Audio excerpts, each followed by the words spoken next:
Ja teie ees on Aune Valk, Tartu Ülikooli õppeprorektor, Jarek Kurnitski, Tallinna Tehnikaülikooli teadusprorektor, akadeemik ja professor, Veljo Konnimais, ettevõtja, raadios mekaaniku juhatuse liige ja Triin Laasi-Õige, Haridusteadusministeeriumi kantsler.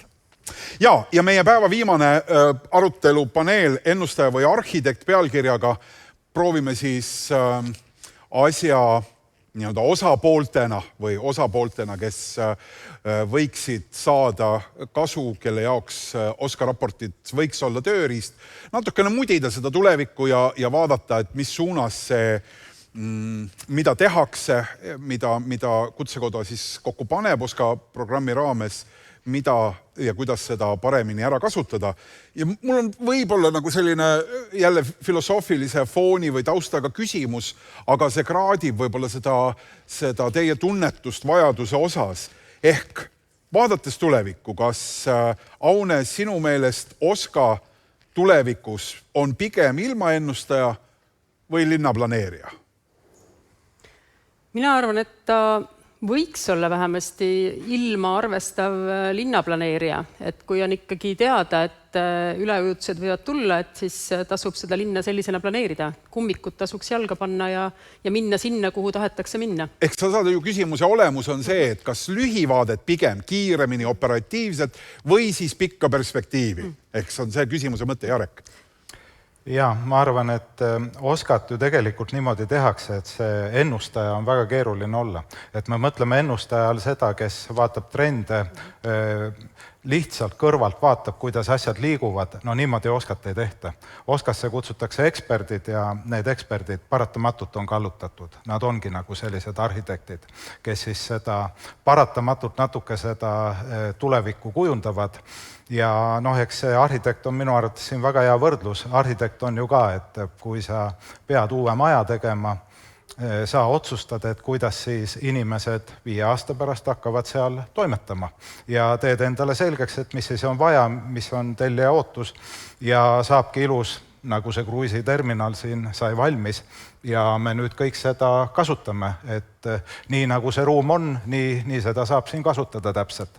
Et natuke niimoodi ka OSKA töötab, et just tänu nendele ekspertkogudele ja see väärtus ongi prognoosimisel see, et me kasutame Eesti parimaid eksperte ja leiame nad ka kindlasti üles ja siis ta saabki olla üks tubli arhitekt. Triin, kuhu poole see pigem kaldub? Kas kiired operatiivsed, sest ühiskond muutub kiiresti, tööjõuturu vajadused võivad muutuda väga kiiresti, kas need on tehnoloogilised muutused, mingid muud muutused, mis ühiskonda muudavad, või siis pigem ettevaade, et kus see OSKA kaal järgmise kümnendi sees võiks olla?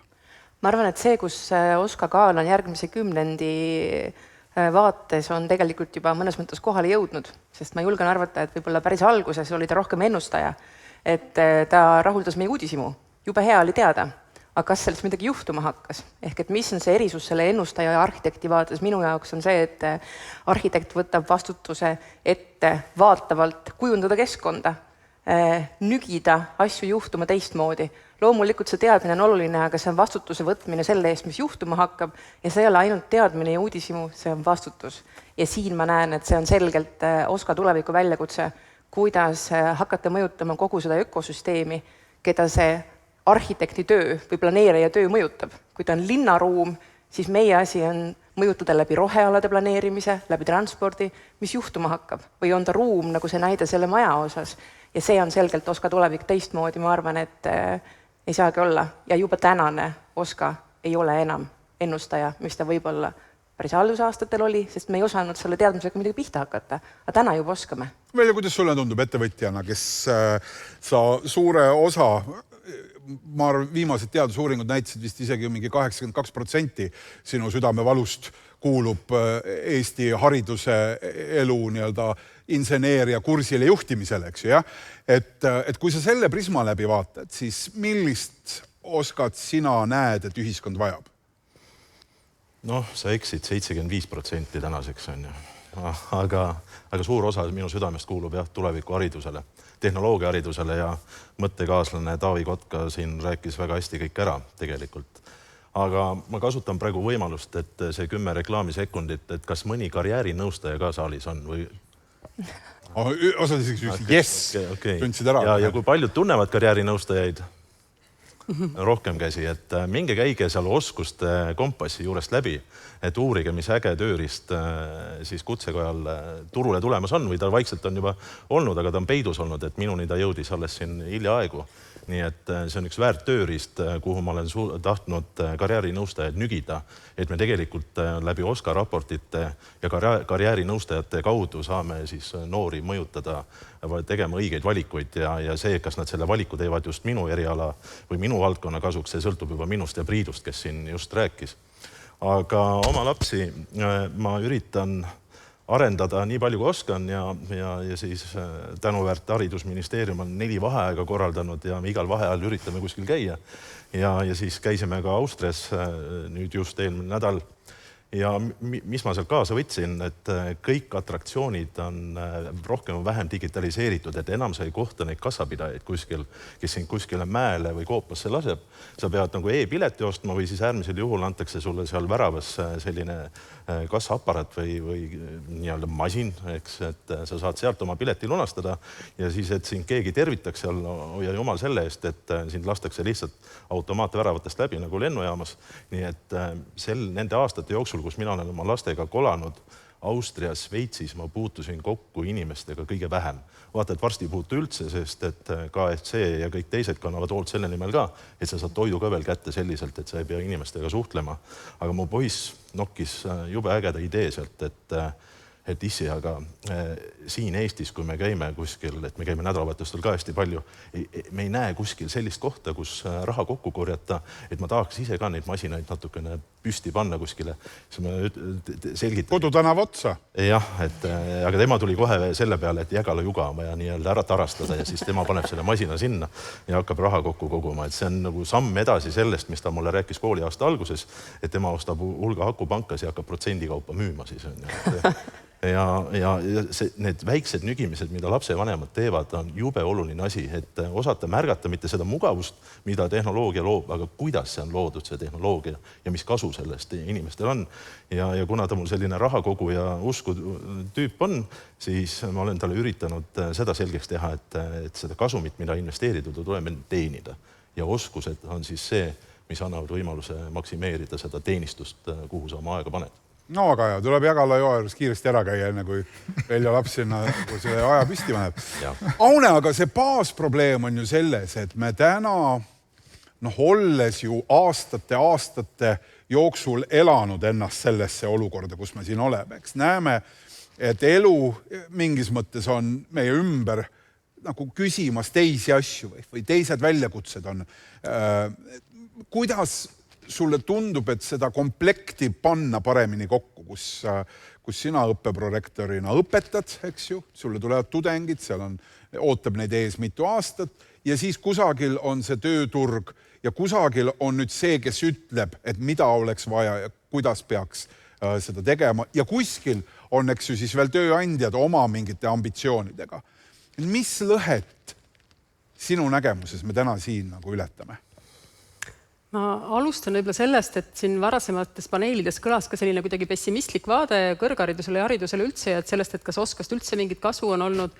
Et ma vaatasin just, et viimase 10 aasta jooksul kõrghariduses 3 kõige kiiremini kasvanud valdkonda. Mis te arvate, mis on? Õpetaja koolitus esimene, tervishoid teine, IT 3. On vajadusega valdkonnad? On. Et mina ütleksin, et Oskal on väga, kas see on ainult Oska mõju, eks ole, aga keegi kuskil on seda Oska raportit lugenud ja nendesse valdkondade rõhku pannud. Kurb on see, et inseneeria on kahanenud, aga kõige rohkem on kahanenud härindus ja haldus, see, mida me kogu aeg peksame, et mida üldse nagu vaja ei oleks. Ja mina väidan ikkagi, et on vaja ja seda härindust ja haldust ei ole meil kuidagi rohkem kui Euroopas tervikuna. Et kui meil midagi on rohkem, siis on seda IT-d, on meil rohkem 2 korda rohkem kui mujal. ja tervist on vähem, õpetame vähem. Et see on see nagu see seis, et ma ütleksin, et tegelikult täna kõrghariduses vaadates nii-öelda tööjõuvajadusi, neid, mida me teame viimase 10 aasta jooksul, et nendega on nagu hästi suures pildis selle laia pintsliga. Me võime alati sisse minna ja norida, et võib-olla selle õppekava sees võiks olla midagi veel teisiti. Ja teine, mis ma sellest varasematest paneelidest kuulsin ja mõtlesin, et tahaks kuidagi öelda, et kui ma vaatan Tartu Ülikooli kindlasti kõige rohkem, aga vaatan Eesti kõrgharidust laiemalt, siis ma arvan, et nii palju sellist paindlikku, elukestvat, igasugustes väikestes vormides õpet, kui meie ülikoolid teevad, ükski korralik teadusülikool Euroopas ei tee. Nad õpetavad eramesti 5 aastat, ei lase 3 aasta pealt kedagi kuskile tööturule. Üliõpilased õpivad 5 aastat, sul on küll 3+2, aga sul ei anda isegi sellises pidulikus saalis diplomid kätte peale 3 aastat, sellepärast et see ei ole mingi haridus veel. Et öelda, et meie õpetame liiga kaua, no siis ma ei tea, kõik ülejäänud Euroopa kuidagi on täiesti valesti aru saanud, et see viis, kuidas me pakume mikrokraade, meil on täiendusõppijaid ülikoolis 3 korda rohkem kui tasemeõppijaid. Üle 50 000 inimese täiendusõppes õpib Tartu Ülikoolis igal aastal. Et selles mõttes ma ütleksin, et me nagu reageerime hästi paindlikult tegelikult ja ma arvan, et kogu see, mis kõrghariduses tehti 90-ndatel, et toodi tagasi nii-öelda uue viisakama sõnaga avatud ülikoolina kaugõppevorm, see oli just täpselt see, et reageerida sellele muutuvale tööturule, et meil oli palju inimesi, kes oli nõukogude ajal hariduse saanud, aga see ei olnud enam relevantne.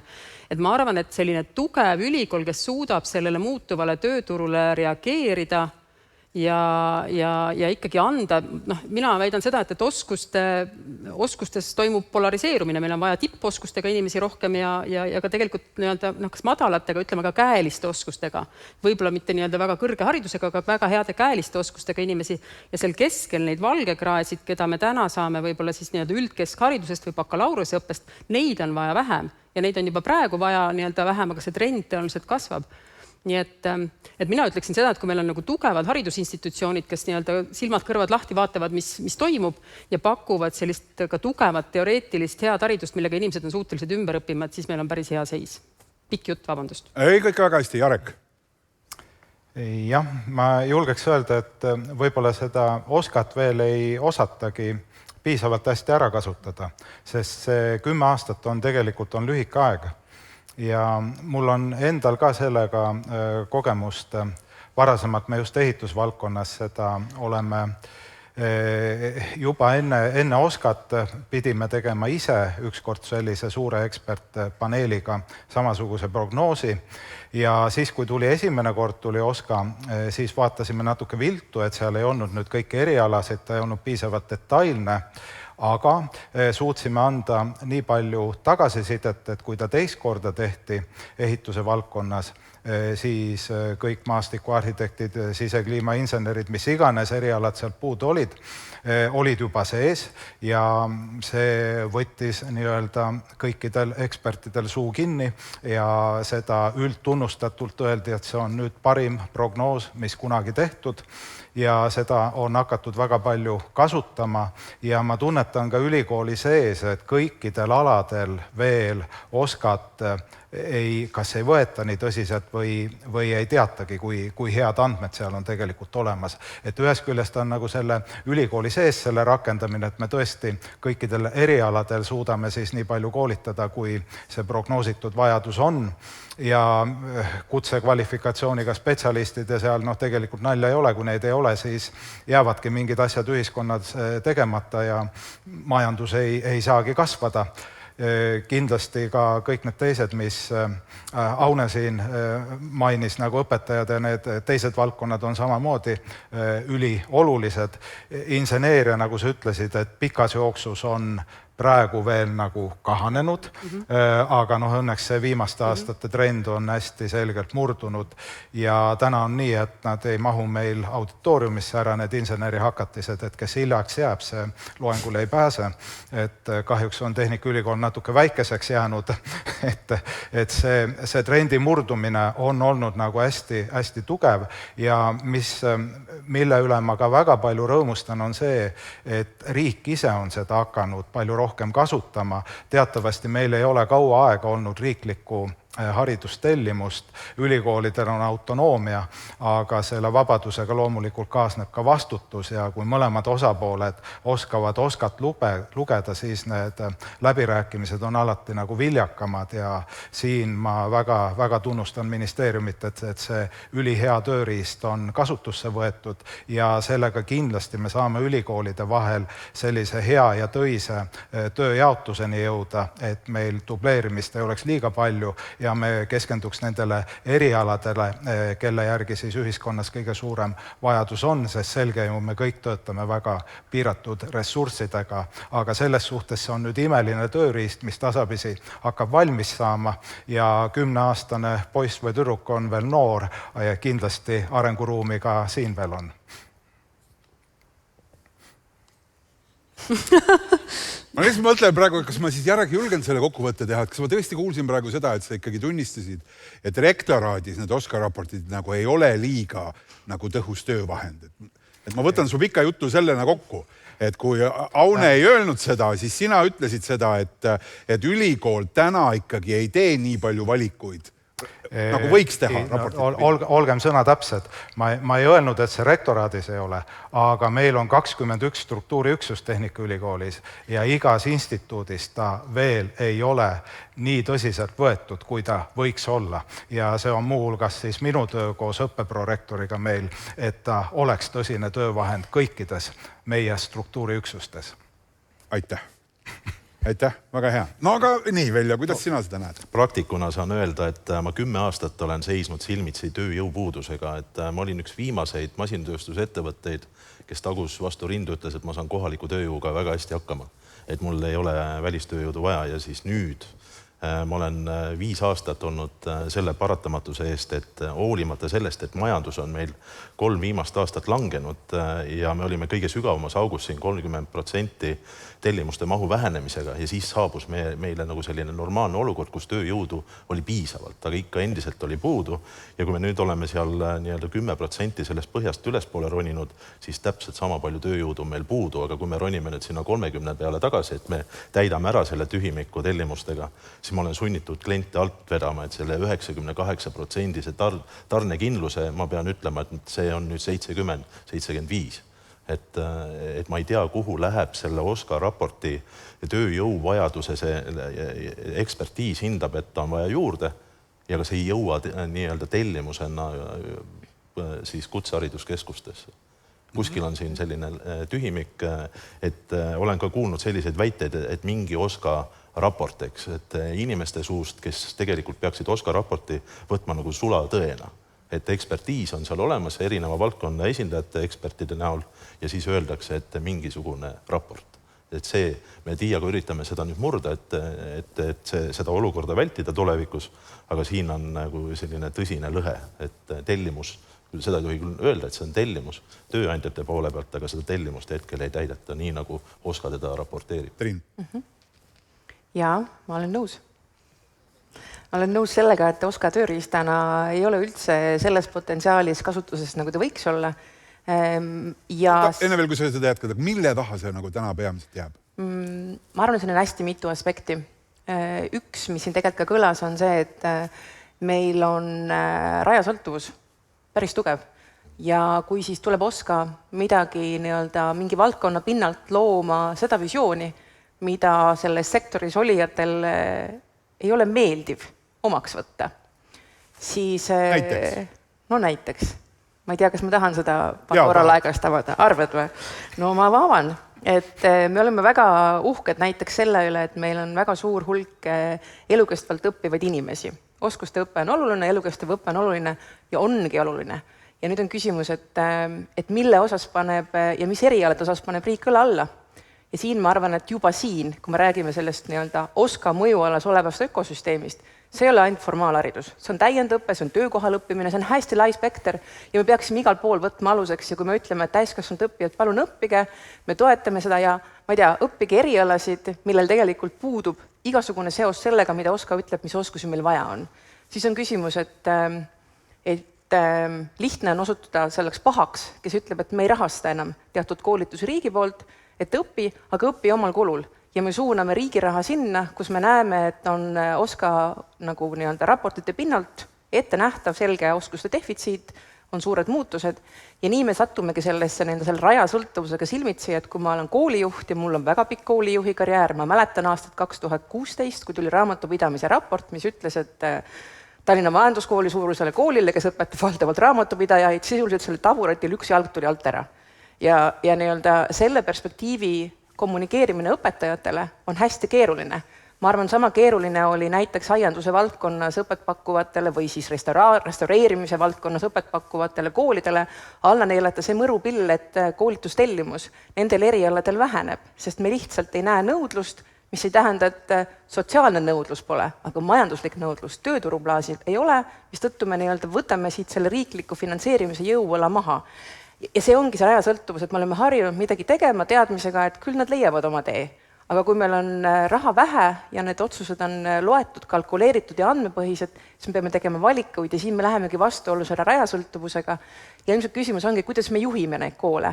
Et ülikoolid on autonoomsed ja siin me eeldame, et ülikool nii-öelda targa partnerina suudabki erinevates teaduskondades Triin, seda teadmist viia. oota korraks ja ära vaata nüüd sinna poole.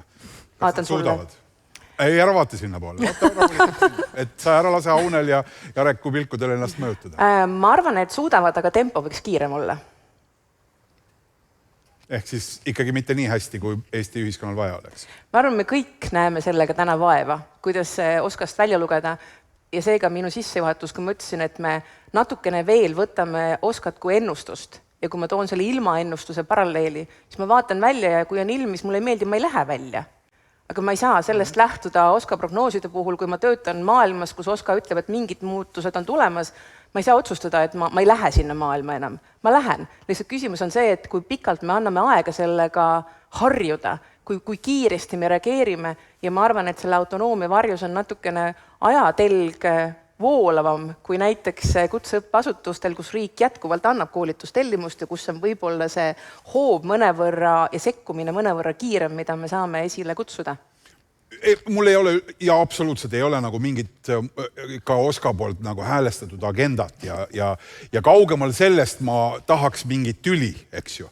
Aga selgus tahaks küll või et tahaks, et see Eesti ühiskond edasi areneks. Triin, kas põhimõtteliselt see, mida mina kõrvalt vaatajana hariduselu kirglikult nii-öelda armastava või seda oluliseks pidava inimesena jälgin, on see, et meil on lihtne, see on jutumärkides, korrigeerida kogu seda kutsemaailma asja. See ei ole üldse lihtne. Ja ma tean, et ei ole, ma ütlesingi jutumärkides. Aga nii kui puudutab asi kõrgkoole, siis on meie käed veel lühemad kui T-Rexil. Eks ju, meil on ainult siin kuskil need ülemised asjad, sest me ei julge puudutada neid. Vabandust, Aune, ja kõik, ma jumalast armastan kõrgharidust väga, eks. Ma saan eriti seda öelda inimesena, kellel seda ei ole. Olen hoidnud ennast sellest distantsil, eks armastus on nii suur. Aga et me ei julge korrigeerida kedagi, kes on 400 aastat peaaegu vana, eks ju, kedagi, kes on 100 aastat vana, et me ei lähe sinna nende asjadega, kuhu peaks minema. Ma arvan, et see ei ole julguse küsimus. See on erinevate juhtimismudelite küsimus. Ja siin on erisus, kas meil on riiklik koolitustellimus, mille puhul meil on võimalik kutsehariduses toimuvat nii-öelda mõjutada muul moel ja meil on läbirääkimised ülikoolidega, kus minu teada on OSKA tegelikult jutuks ka selle valiku osas, mis puudutab vastutusvaldkondi, kes mida kui palju õpetab, sest omal moel kurbloolisus on ju see, et nii-öelda see populaarsus, sotsiaalne nõudlus on seal, kus OSKA ütleb, et seda on suhteliselt vähe. Aga miks ma toon selle kutsehariduse näite siia, et miks ta ei ole kutsehariduses tegelikult ka lihtne, on see, et OSKA keel on põhikutseala. Põhikutseala ei võrdu eriala. Ja ma tunnistan, et minu jaoks väga pikalt oli küsimus, miks me rakendame seda OSKAt nii pealiskaudselt ka kutsehariduses, kus meil on kõik nii-öelda nagu hoovad käes, et oluliselt jõulisemalt panna kutsehariduse masinavärki teenima seda, mida selle maailmaga suhestuma, mida OSKA meile nii-öelda nagu visualiseerib. Ja see ongi selle üks võti. Meil läks väga kaua aega selleks, et lahti muukida seosed põhikutsealade ja erialade vahel, sest üks põhikutseala mõjutab suurt hulka erialasid, millest osa on kõrghariduses, osa on kutsehariduses. Ehk et see ei ole lihtne.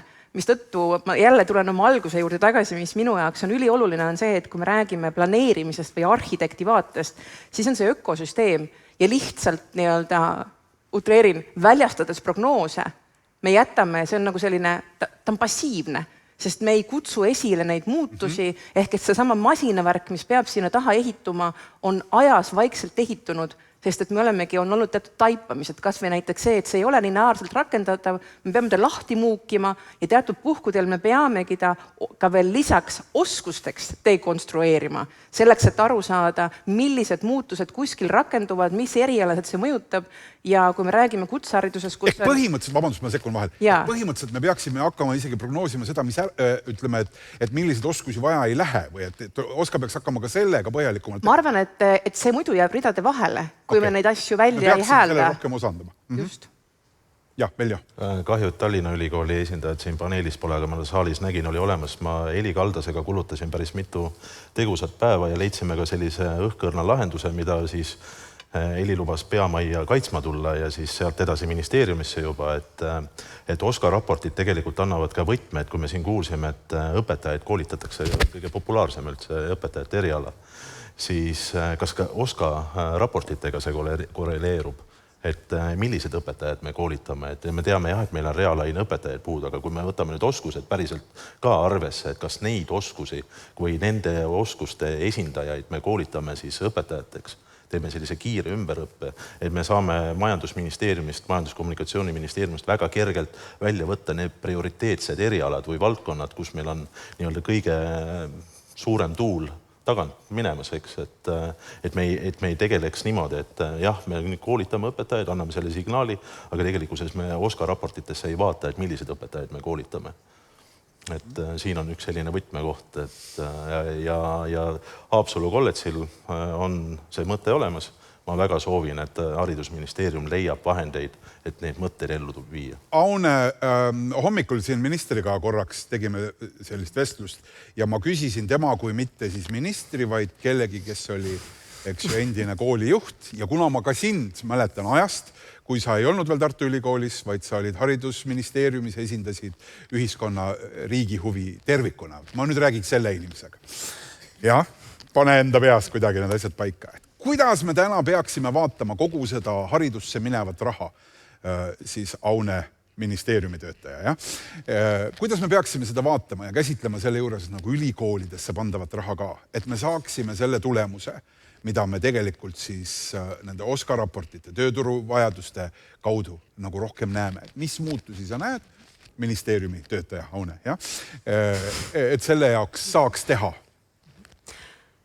Ministeeriumi töötaja ütleb, et lisaks Oska raportile on vaja ka rahakotti, et tegelikult ma võin ju midagi väga tahta ja seda võib minule mitu korda keegi öelda, aga kui selleks ei ole vahendeid, et siis see ei toimi. IT hakkas ju kasvama, IT-akadeemia on meil olnud väga pikalt ja me näeme seda IT-hariduse kasvu, see ei ole ainult selle IT-akadeemia rahastuse pärast, see on ka sellepärast, et tööturul on see nõudlus olemas, need inimesed saavad palka, see on väga seksikas.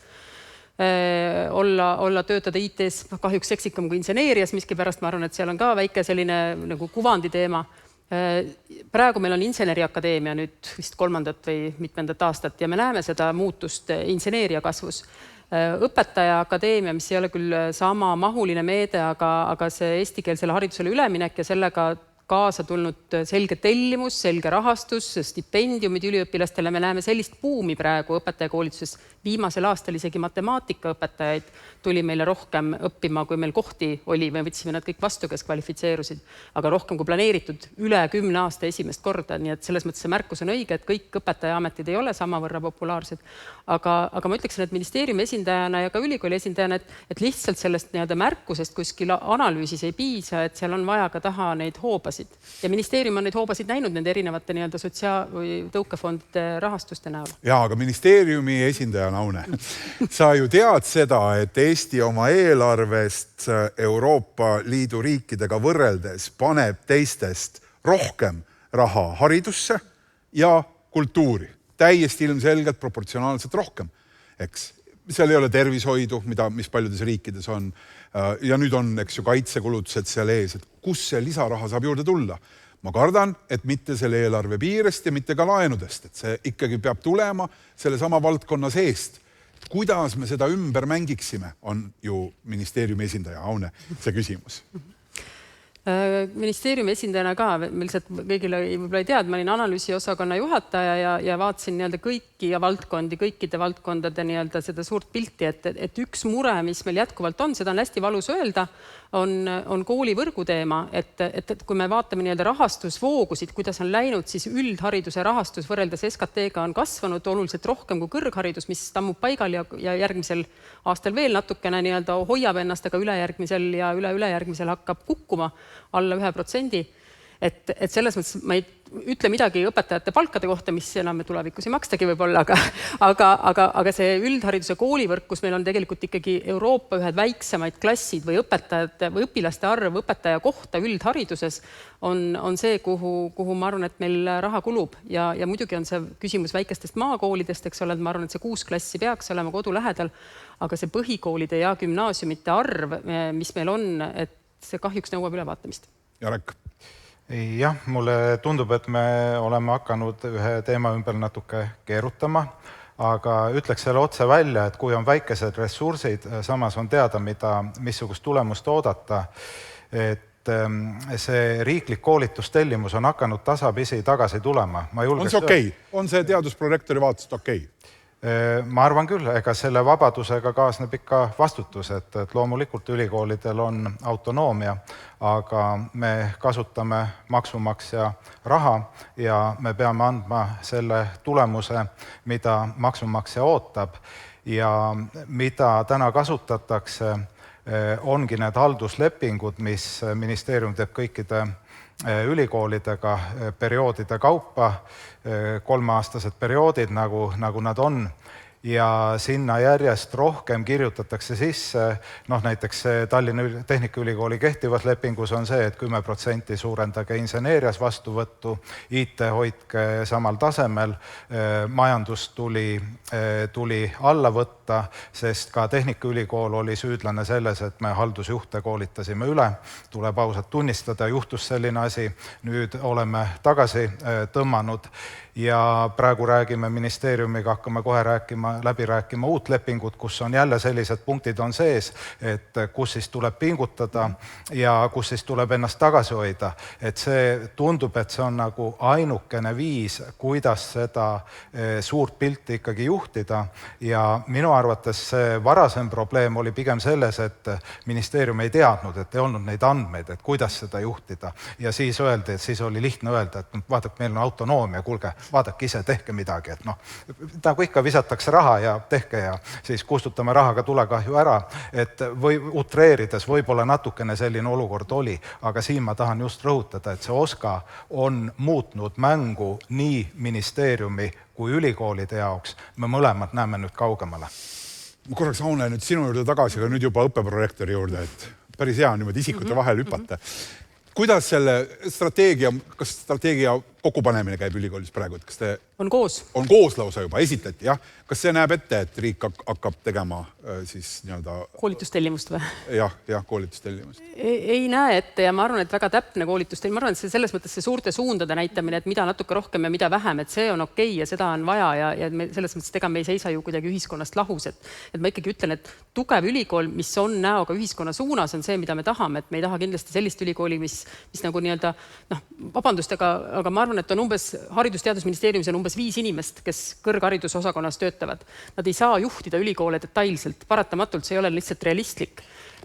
Ja peale selle, et meil on RKT või on OSKA tellimus, et teiseks on ka noored oma valikutega. Meil on tööturg ja see tulevik, et üks asi on see, et kui riik ütleb täna, et ma ei tea, et meil on nüüd 10 juristi vähem vaja või 10 inseneri rohkem vaja või sellel õppekaval täpselt tehke nüüd seda, siis ja kui me rääkisime siin eelnevates paneelides sellest, et me tegelikult ju keegi ei tea, milline see tööturg saab 10 aasta pärast olema, siis kust see nagu nii täpne tarkus ka sellel ministeeriumil või sellel ühel raportil on.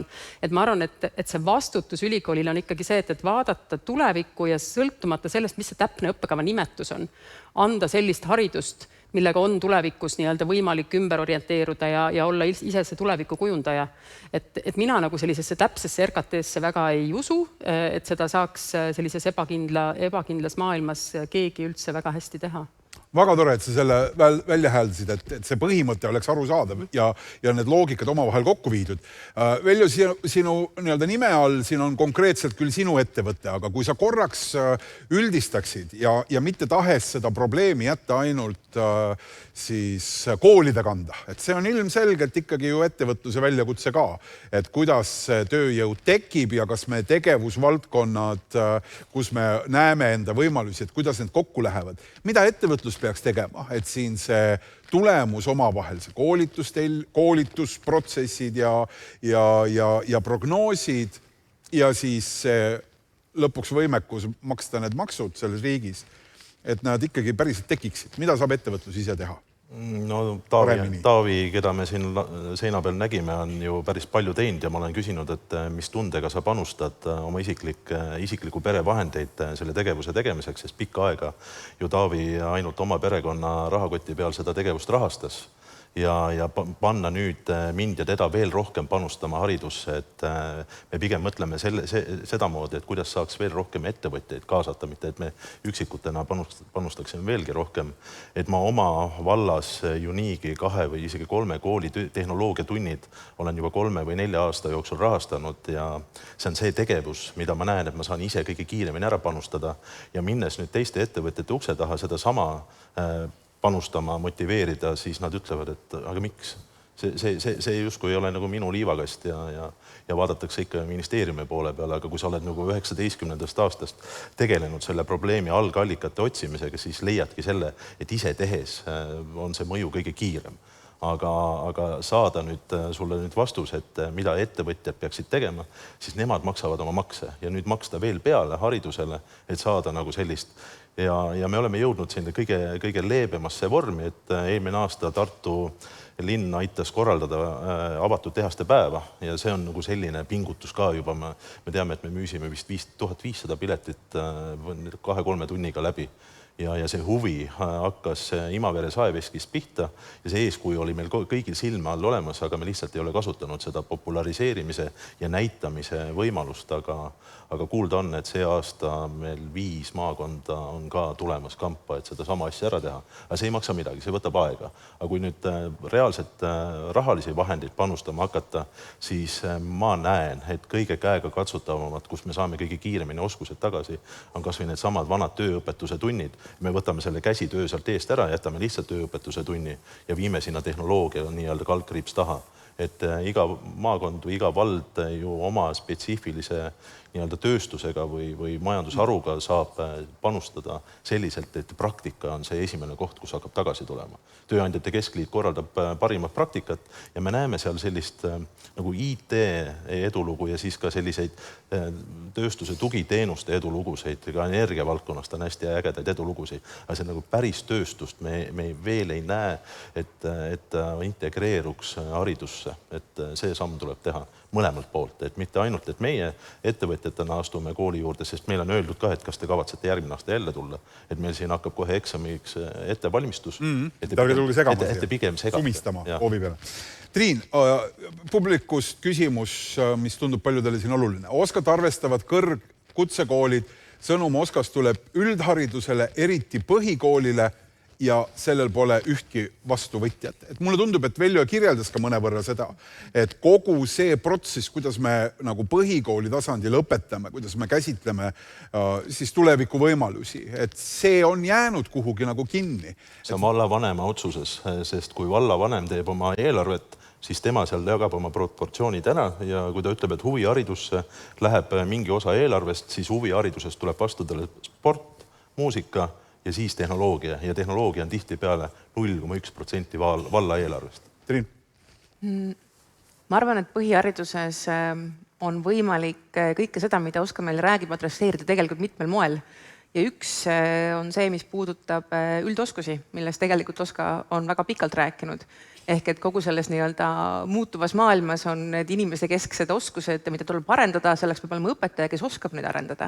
Ja see ei ole midagi, mille puhul me isegi saame rääkida õppekava muutmisest, sest et see on küsimus, kuidas me õpetame, millised oskusi, mil moel me teadlikult arendame ja siin on hästi palju nii õpetaja kui ka tegelikult koolijuhi teha.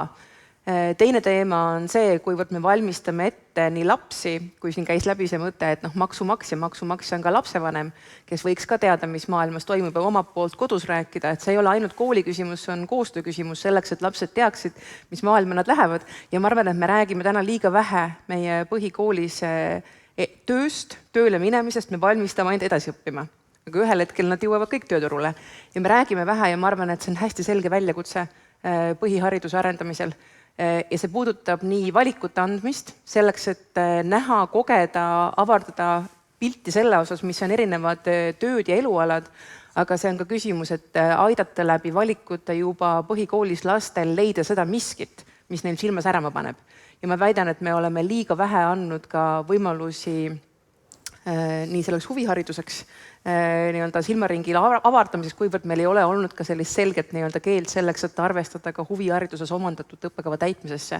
Ehk et ma ei üldse vaidle vastu, ma arvan, et meil on põhihariduses üksjagu tööd teha selleks, et arendada nii üldoskusi, anda rohkem valikuid õppijale selleks, et leida üles see miski, mille pinnalt hakkab tema oma kompassi seadma edasiõppimiste osas, kui siis arendada lihtsalt silmaringi. Kas sa julged, ja ma arvan, et sul on nagu ikkagi peast need mõtted ju läbi käinud, et mismoodi see võiks siis käia välja näha, eks ju, et kantslerina, aga pigem rohkem varem võib-olla koolijuhina.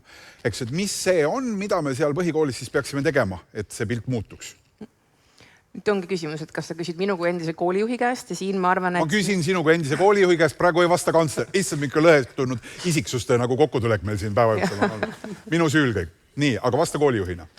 Koolijuhina on võimalik teha ära seda, mida võib-olla valla juht või koolipidaja ei tee, on siis see, et kutsuda kooli inimesi, pakkuda huviringe, ajada kaardid segamini, näiteks kutsekooli vaates. Ka uuring ju näitas, et see, et ükskord tädi tuleb või ükskord onu tuleb ja vehib erutunult kätega, et see ei aita. Sellest ei ole kasu. See on viplala, kes vehtis kätega. Aga tinistamist ei pruugi toimuda selle käigus. Jaa, aga miks sa arvad, et koolijuhid ei tea seda? Ikka teavad. Absoluutselt teavad. Mistõttu ma arvan ka, et püsivalt nende valikute andmine on see, mida koolijuht teha saab. Kas see on mugav või ei ole mugav? Kas õppekavas on alati ruumi selleks ei ole, mistõttu sa pead leidma ka selle täiendava motiveerimise viisi, ehk et väljaspool õppekava täitmist kõiki neid tegevusi muuta atraktiivseks. Ma väidan, et see on täiesti tehtav ja seda olen mina koolijuhina teinud ja ma olen hästi tänulik, et on selliseid algatusi, nagu Veljo siin kirjeldas, kas või sama avatud tehasepäev, sest olgem ausad, õpetaja, kes ei ole ise käinud ettevõtetes ja lapsevanem, kes ei ole käinud, neil on hästi raske seda maailma avada, kui nad ise seda pole näinud. Mistõttu koolijuhil, ma väidan, täna on väga suured võimalused selleks, et oma õpilaste silmaringi avardada. Veel viimaseks 10 minutiks, sest et kohe hakkame otsi kokku tõmbama. Tõmban selle pildi korraks veel laiemaks, et me nüüd jõudsime hästi põhjalikult käsitledes kõrgkooli, kõrgharidust, ülikooli, jõudsime rääkida põhikoolist, aga räägime millestki sellisest, mis on selline elukestva õppe korraldus ja siin ka selle OSKA nagu rakendatavus või kasutatavus. Et mis see on, kus te näete täna võimalusi, et mis võiks olla veel OSKA raportite pinnast tulenev, mida saaks ühiskonnale pakkuda, et siin, ma ei tea, lisada paindlikkust, lisada dünaamilisust ja lõppkokkuvõttes rõõmu, rahulolu ja paremat majanduslikku hakkamasaamist. Selline küsimus tuli praegu. Aune. Järsku keegi teine tahab alustada? Okei, Veljo alustab siis. No ma Austrias puutusin elukestva õppega kokku. Ja nüüd on kose ümber tara. Ei, päris nii ei olnud, et see samane tädikene, kes seal pileteid müüs, mis sa arvad, kus ta läks? Atraktsiooni kulminatsiooni ja müüb liitrit puskarit seal õlma alt enam vähem, et ta õppis puskari tegemise ära tänu sellele, et tal kassa kinni pandi. Aga kuna tal oli 1 liiter seda ainult, siis me küsisime, kust veel saab, siis ta suunas meid konkurendi juurde ja me avastasime, et Austrias on puskari tootmine nagu päris suure traditsiooniga ettevõtmine, et need inimesed, kes tänu tehnoloogiale töö kaotavad, on läinud juurte juurde. Need lähevad toidutööstuse liitu potitsema. Ja nüüd ma saan Ando käest kindlasti puid alla homme või juba täna õhtul, kui ta helistab mulle, et need kõik need kunstid, mida õpetatakse kuskil ja mis majandust ei toida, et see ei ole elukestva õppe osa. Et see on nagu see alternatiivne tegevus, mida Jaapanis hästi palju viljeljatakse, aga see elukestev õpe, ma ise käin ka samamoodi gümnaasiumi astmes ettevõtlust andmas ja isegi edasi õpetamine või õpetamine see, mida sa tänaseks teed, on ju ka üks õppevorm ja kui sa ettevõtjana suudab pisutki tagasi anda, siis ma ise olen leidnud enda edasiõppe või täiendõppe õpilaste ees. Aga oma ettevõttes investeerides järjest uutesse seadmetesse ja ma olen käinud kõik valdkonna vastutavad koolid läbi ja saanud aru, et see, mida koolis õpetatakse ja kui ma saadan oma spetsialistid kooli täiendõppesse, siis siin on järgmise konverentsi jagu teemat, et see on nagu uskumatult suure lõhega teema, kus on tegelikult reaalne majandus ja kus on siis õpetajate või juhendajate pädevus. Triin. Ja ma tahaksin öelda seda, et kui me räägime noortest, siis meil on igati põhjendatud ootus, et vaatame ministeeriumi ja koolide poole. Kui me räägime inimestest, kes juba täna turul on, siis minu küsimus on siin tööandjatele, kuidas teie töötajateni jõuab kogu see tarkus Oskast. Kas seesama, kui me räägime, et meil on ülikoolis erinevad teaduskondi, mõni rohkem kursis, mõni vähem, ma väidan, et meie tööandjate hulgas on neid, kes üldse ei tea.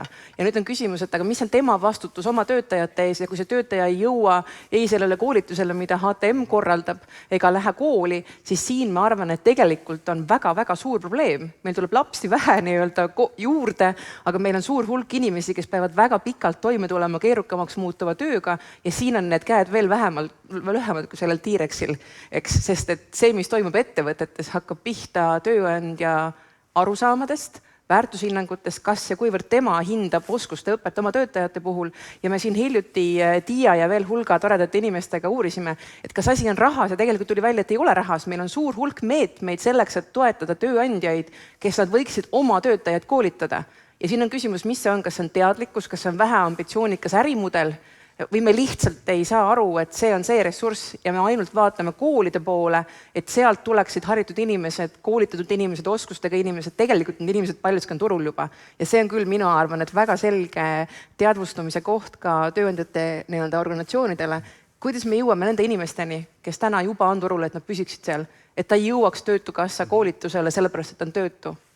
Mul on üks hea takeaway siit anda, et meie oma palgasüsteemi mingi aeg tagasi viisime Oska siis pädevustega korrelatsiooni, et kui Oska muudab ameti pädevusi, siis me ka nõuame oma töötajatelt selle võrra rohkem või ta ei saa järgmisele palgatasemele, kui ta ei omanda need oskused, mis seal on määratud. Jark. Ma arvan, et ütleme see täiendkoolitus, elukestev õpe, see on kindlasti reaalsus ja ülikoolid on sellele ka suhteliselt paindlikult reageerinud. Me pakume igasuguseid õpiampsusid, mis võib olla läbi avatud ülikooli võetud 1-2 ainet, pakume mikrokraade ja pakume ka, hakatakse 1-aastaseid magistrikavasid pakkuma, ehk täna on palju võimalusi ennast täiendada, vajadusel ka natuke ümber õppida, aga meie väljakutse on ikkagi see, et ütleme Eesti majandusliku edukuse määrab tegelikult ära see, kui suur osa õpilastes koolis valivad laia matemaatika ja kes valivad kitsa matemaatika ja selle valikuga pannakse paika, kuhu Eesti järgmistel aastatel jõuab. Nii et see on meie suur väljakutse, et meil kust saada lihtsalt need inimesed, kes siis ülikoolidesse tulevad ja saavad nendele erialadele kandideerida, kus seda matemaatikat vaja on ja siis on juba liiga hilja, et seda õpetama hakata. Et siin ma arvan, et see on nagu Eesti haridussüsteemi selline kõige valusam koht. Ma ei tea, kas siin on olnud positiivseid arenguid viimasel ajal, aga ka Tehnikaülikool seda e-rehkenduste kõike matemaatikat me meeletult propageerime ja kui seda ei ole, ükski AI ega ükski asi ei päästa välja, ikka ise peab ka millestki aru saama. Nii et meil on neid suuri küsimusi, millele me peaks nagu avatult otsa vaatama ja meie tulevikku see äärmiselt palju mõjutab. Aitäh, Jarek! Noored ja siis nende lapsevanemad justkui oma lastele setivad vägisi selle müüri või barjääri ette kitsa matemaatika osas. Et see on nagu selline põhimõtteliselt. Mulle tundub, et see barjäär on kuskil ees juba varem. Ise nägin siin ühte Eesti endist maakonna pealinna, kus põhikooli lõpetajatest pool ei teinud matemaatikaeksamit ära. Pool põhikooli lõpetajatest ei saanud matemaatikaeksamiga hakkama. Nii et isegi kitsas lai, mis see tuleb alles hiljem. Nii, Aune, jaa. Lihtsalt korrigeerin seda matemaatika teemat, et PIAC-i ehk siis täiskasvanute oskuste uuring, mis eelmisel aastal tuli nüüd üle 10 aasta uuesti või üle 11 aasta uuesti välja, näitas, et Eesti on üks nendest riikidest, kus matemaatikaoskused täiskasvanute hulgas on paranenud. Eriti palju on paranenud sellises põlvkonnas, kes Me oleme õppinud raha lugema. Võimalik. Eriti head on tõesti need, kes on täna kuskil selline 30-35, et nad on maailmas teisel kohal, et see matemaatikaoskuste areng viimase 10 aasta jooksul on peale Soomet maailmas kiiruselt teine. Nii et tervik suures pildis on midagi hästi. Ma ei tea, võib-olla see, kes sealt põhikoolist peale tuleb, on siis uuesti läheb kuidagi väga alla. Aga mina tahtsin 2 asja esile tuua, kui ma mõtlesin kuidagi esimese hooga jäi mõtte lukku, et mulle tundus esimese hooga, et me kõiki neid väikseid ampse just, et me teeme ülikoolina juba liiga palju, et või neid on nii palju, et see killustab natukene ära selle fookuse. Ja mina näen võib-olla tulevikus tõesti mõeldes ka ülikooli värskelt vastu võetud arengukava peale 2 sellist suurt teemat. Üks on see, et me järgmisel 3 aastal teeme kõik ülikoolide õppekavad ümber. See tõukejõud, väline tõukejõud või ORA on kõrgharidusstandardi muutus ja seal selliste üldoskuste jõulisem sissetoomine ja bakalaureuse ja magistriõppe selgem eristamine. Ja seal tehisintellekti sissetoomine 2 võtmes, et ühest küljest oskus kasutada tehisintellekti, aga teisest küljest ka see, et see õppekava peab jätkuvalt andma õppijatele kriitilise mõtlemise oskuse, sõltumata sellest, et nad kasutavad tehisintellekti. Et see fookus nii-öelda tulevikku vaatavatel õppekavadel ja teine suur mõte on see, et see ikkagi nende inimeste puudus ja see, et meil on vaja välistööjõudu ja üks selliseid võtmekohti, kus seda välistööjõudu on hea saada, on välisüliõpilased. Meie välisüliõpilastest täna üle poole jäävad Eestisse tööle, IT-s inseneerias 70% jääb Eestisse tööle ja see on üks paremaid välistööjõude, mis Eesti saab võtta. Nad on kõik selle raske töö, eks ole, lasteaiast kuni bakalaureuse kraadini teeb ära mõni teine riik. Meie anname sinna 2 aastat magistrit juurde ja kui nad tulevad ja sobivad Eesti tööturule, siis on see väga kasulik investeering. Et kui me suudame neid siia rohkem tuua nendel erialadel, kus meil on töökäsi vaja, siis ma arvan, et see on üks suund, mida me peame järgmistel aastatel järgima. Suur aitäh selle vestluse eest.